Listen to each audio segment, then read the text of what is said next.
que as manifestações que ocorreram no mês de junho trouxeram para as ruas um conjunto, né, de reivindicações, demandas bem diversas, né? Não é uma proposta integrada, unificada, né, de diversos segmentos da sociedade. Ela é bem ampla e diversificada. Então, é um pouco diferente de outros momentos que tiveram também manifestações em rua no país, né, que tinham foco pela democratização do país, principalmente com as eleições diretas nos anos 80, depois o impeachment do presidente Collor nos anos 90, e também outras grandes manifestações que ocorreram no Brasil sempre tinha assim, uma bandeira bem clara, né, de política relacionada aí a mobilizações sociais. Acho que um grande diferencial é esse, que não há uma identidade, né, a princípio de uma plataforma bem clara. Mas, por outro lado, principalmente, a gente verifica que tem uma reivindicação muito forte numa pauta de questões relacionadas às condições de vida da população nas cidades, né, que dos carros-chefes assim, das reivindicações foi a questão da mobilidade, né, ligada à questão do transporte, da proposta da tarifa zero, né, foi o protagonista, né, depois de todas as manifestações, e várias outras questões relacionadas aos direitos das pessoas que vivem né, nas nossas cidades. Mesmo a questão dos recursos que foram criticados, destinados para a Copa, a reivindicação era muito ligada a demandas existentes nas cidades, relacionadas à questão da educação, da saúde, melhoria dos serviços públicos, habitação, moradia. Então, apesar de não ser uma plataforma política definida, está muito próxima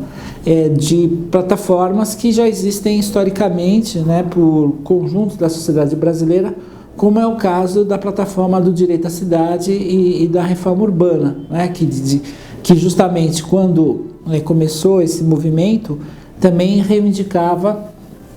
um conjunto de, vamos dizer assim, de necessidades e de demandas existentes da população que vive nas cidades, numa perspectiva de se transformarem e serem reconhecidos como direitos urbanos, né, que tem como um dos carro-chefes a questão da moradia, mas associada também a justamente essa questão das condições relacionadas à prestação de serviços públicos, de transporte, de saúde, de saneamento. Então, há uma conexão que podemos ter como perspectiva, né, de trazer para uma continuidade aí de uma mobilização social em torno de uma luta aí por cidades mais justas e mais igualitárias.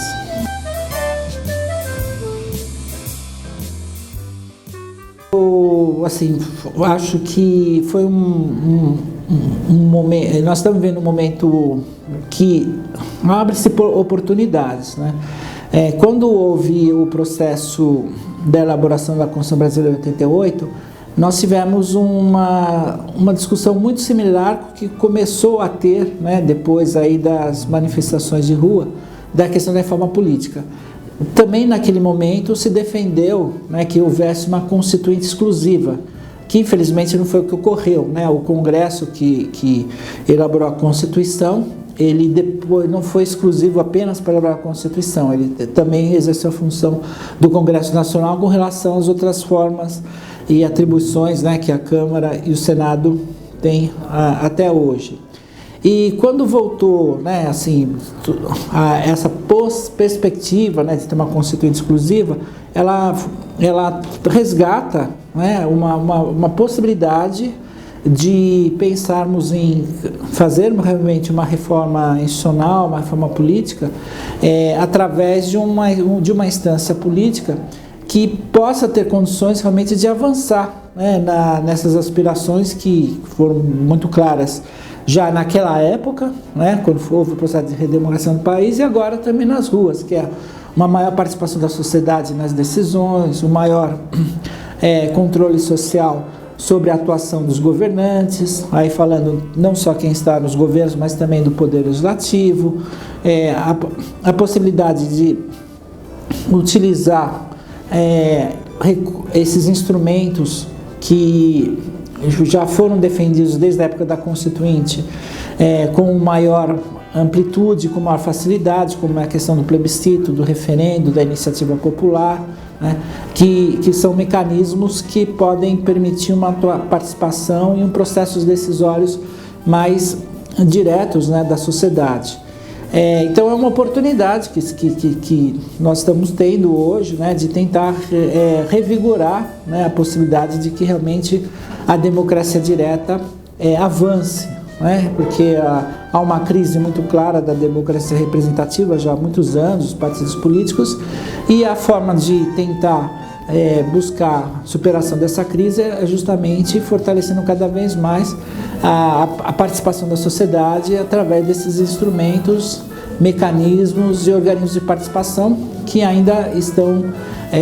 precisando, né, de serem implementados com maior eficiência e com maior condições e garantir de fato que elas se transformem em instrumentos democráticos.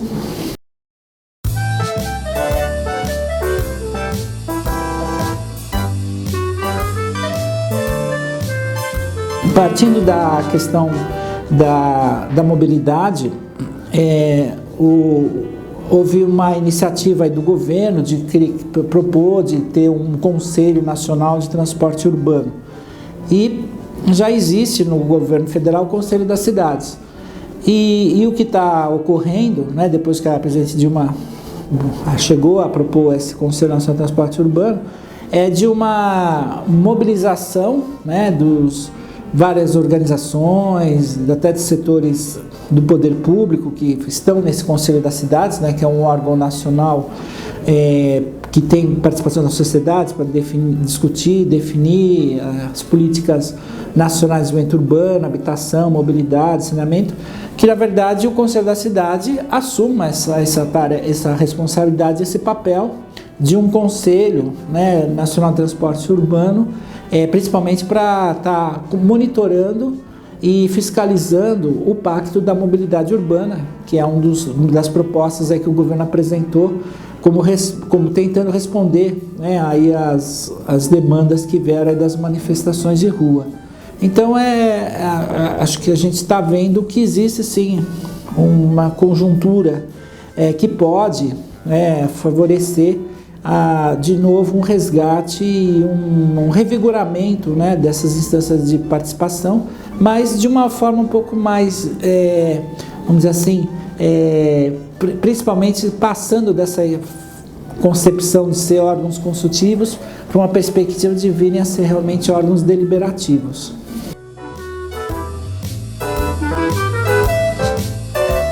Existe uma plataforma social, né, de reforma política. Existe uma proposta de iniciativa popular que justamente traz quais seriam essas medidas necessárias para efeito de uma reforma política no Brasil. E justamente dentro dessa plataforma que nós estamos buscando agora defender que como vai ter efetivamente possibilidades de mudanças, né,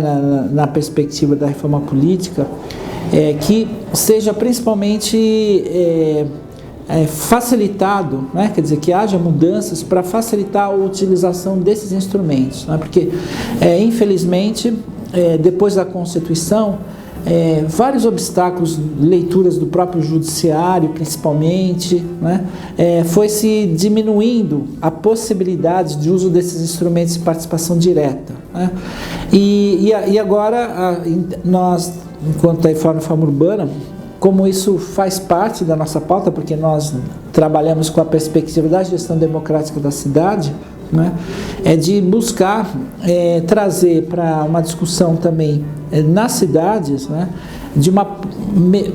principalmente de uma potencializar o uso desses mecanismos para assuntos mais locais da população, né? Então, o orçamento. Por que não fazer uma consulta popular sobre as prioridades da cidade, né? O orçamento participativo foi uma iniciativa importante, mas ele sempre ficou como uma pequena parcela do orçamento. Mas e o orçamento da cidade, que, como a cidade de São Paulo, que é um dos orçamentos que tem, né, um grande recurso comparado com outras cidades do Brasil e da América Latina, né, uma das maiores cidades com orçamento público, como que a população pode começar a participar da definição da prioridade dos recursos. Então, eu acho que tem uma oportunidade, uma vez que os novos governos municipais estão começando, né, os seus mandatos, praticamente só um semestre, dentro desses movimentos que estão correndo nas cidades, nós levarmos essa bandeira da reforma política, não só numa perspectiva nacional, mas uma perspectiva das cidades. E eu entendo que nas cidades é possível, como as mobilizações fizeram com a questão dos municípios reduzirem, né, as suas tarifas, a maioria das capitais fizeram isso, várias cidades também, pode-se avançar para essa gestão democrática. Não, eu acho que enquanto característica diferente, vamos dizer assim, é um movimento que se organiza através de formas que não são tão tradicionais dentro dos movimentos sociais existentes, né, tradicionalmente no Brasil e em outras regiões do mundo. Então, há uma diferença clara, né, no sentido de, por exemplo, você não tem efetivamente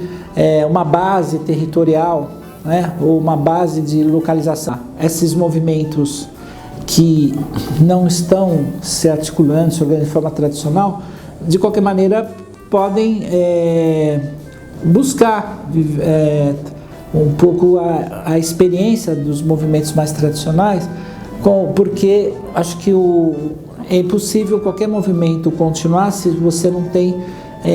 plataformas muito claras do que você quer defender, né?